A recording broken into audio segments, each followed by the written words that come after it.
제가 지난 동영상에서 주먹구구를 설명드렸는데 저는 이걸 이제 사다리라고 얘기하거든요. 말하자면 이제 어린아이들 입장에서는 처음에 숫자를 다룰 수 있는 기본적인 이제 개념을 익혀나가는 과정에서 우리는 이제 그게 이제 익숙해져 가지고 너무나 당연한 것이다 그렇게 생각하지만, 이걸 이제 처음 접하는 아이들 입장에서 이제 숫자의 모양은 이제 친숙해질 수도 있고, 금방 친숙해질 수밖에 없죠. 여기저기 이제 숫자들이 표시되어 있고, 또 금방 그 유사성을 발견할 수 있기 때문에 숫자에 대한 친근감을 느끼는 것은 아이들한테 아주 자연스러운 현상입니다.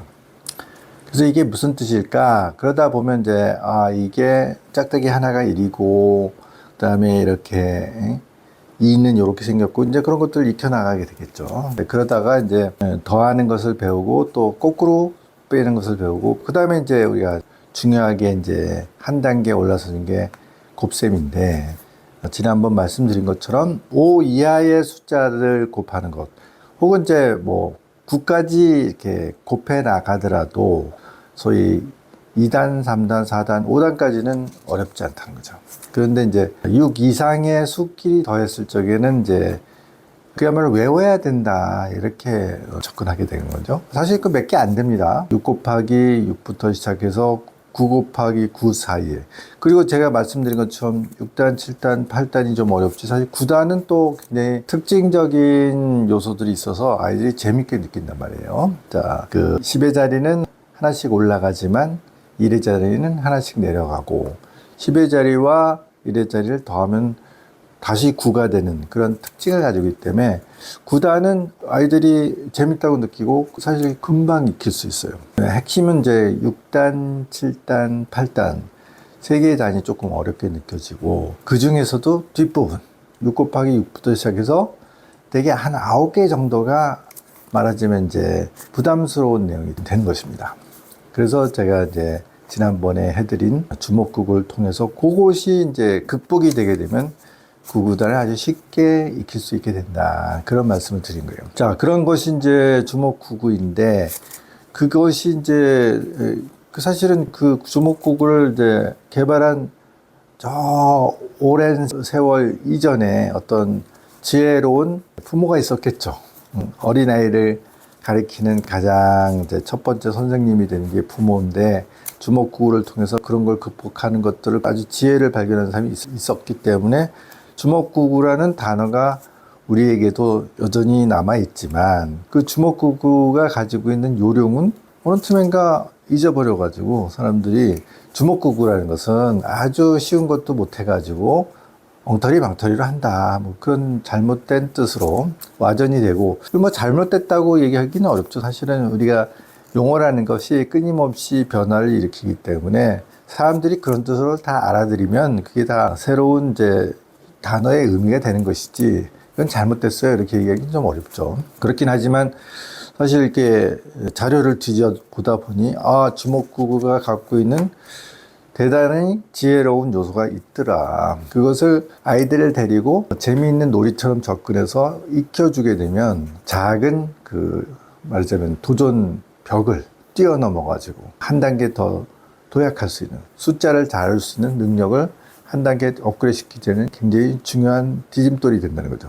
혹은 뭐 도약 때 점프, 뭐 스프링, 뭐 이런 것들이 되는 것입니다. 자, 그런 것을 이제 그 지난 시간에도 이제 언급했던 구몬 선생이 사실 발견한 거예요. 그래서 우리나라에서는 이제 구몬 수학이 그 반복적인 연산을 굉장히 많이 시킴으로써, 뭐 어른들이 보기엔 그거 얼마 안 되죠, 사실은. 소위 학습지 한 페이지에 뭐 대충 한 10대 문제 되고 하루에 한 서너 페이지, 그러면 이제 그거 뭐 금방 할 수 있잖아요. 뭐 예를 들어서 3분, 4분, 5분 정도 하면 다 될 것 같지만 아이들한테는 그렇지가 않아요.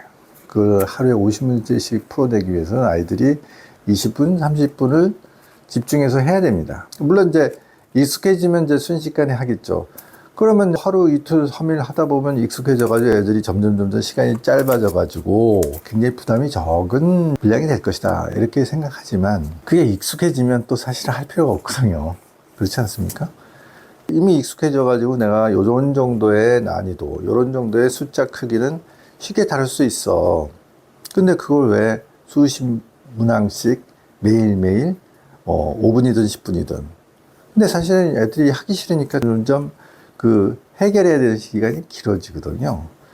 그것은 아주 공통된 현상입니다. 그러다 보니까 사실은 아이들은 이제 자꾸 쌓이는 구먼 과제들이 부담스럽게 느껴지고, 그리고 순식간에 일주일이 지나가게 되니 벌써 또 숙제를 해야 되네. 그 한꺼번에 하려다 보니까 못하겠네. 그 실제로 못하죠. 그럼 그것 대해서 이제 부모님들한테 한마디 잔소리나 지청구를 듣게 되고, 이제 선생님이 새로운 과제를 또 부여하고 가고, 이런 것들이 반복되면서 사실은 어떻게 보면 주어진 숙제는 해야지 하는 부담감인데 결국은 못했어. 그러다 보면 이게 점점 흐트러져서, 이거 안 하고 넘어가는 방법이 없을까? 뭐 이런 꾀를 쓰게 되고 이제 이런 부작용이 생기는 겁니다. 근데 그게 아니라 수십 문항이 필요한 게 아니라, 특히 초등학교 이하의 학생들은 하루에 5분 5문제만 해결하면 되는데, 그것도 그런 핵심적인 주먹구구 같은 손장난을 통해서 숫자를 한 단계 업그레이드를 시켜주는데 성공하면 아이들이 숫자에 대한 자신감도 얻게 되고 연산도 곧잘 하게 되고 많은 시간 그런 반복 훈련을 하지 않아도 된다는 거예요. 물론 아이들마다 다릅니다. 어떤 아이들은 이런 것들을 꼬박꼬박 시켜가지고 기초를 닦아주지 않으면 그 다음 단계 나갈 수 없는 그런 아이들도 있고요. 근데 이제 소위 지능지수 한 125 정도, 5%? 아니, 사실은 그 정도도 필요 없고요. 한 120, 10% 정도 아이들은 그렇게 단순 반복적인 것들을 시키기보다는 오히려 그런 중요한 포인트를 딱 잡아가지고 작은 사다리를 놓아줘가지고 거기를 뛰어넘게 만들어주고, 그 다음에 보다 고차원적이고 보다 추상적인 이제 과제들을 집중할 수 있도록 도와주는 것이 훨씬 효율이 크다는 것입니다. 그런 부분에 대해서 이제 제가 이 동영상으로만 이렇게 설명하고 말씀드리는 것을 충분하지 않은 것 같아서 내년도에 제가 목표로 삼고 있는데요. 어머니들이 그 정도는 쉽게 해요 하는데 부모님들 사실 필요 없고요. 얘가 뭐 곧잘 말도 빨리 하고 문자도 빨리 익히고 그랬는데 숫자에 대해서 왠지 흥미를 못 느끼고 있어요 하는 부모님들을 위한 별도의 워크샵 뭐 이런 걸 한번 기획을 해서 한번 실시를 해봐야 되겠다. 그래서 뭐 약간 실습도 좀 해보고요. 그리고 필요한 몇 가지 자료도 제가 제공하고요. 뭐 그렇게 해서 하게 되면 이렇게 하면 아이들한테 부담감을 주지 않고도 금방 아이들이 숫자에 대한 원리를 느끼고 재미를 느끼고 숫자에 대해서 자신감을 이렇게 유도할 수 있다. 그런 프로그램을 기획 중에 있습니다.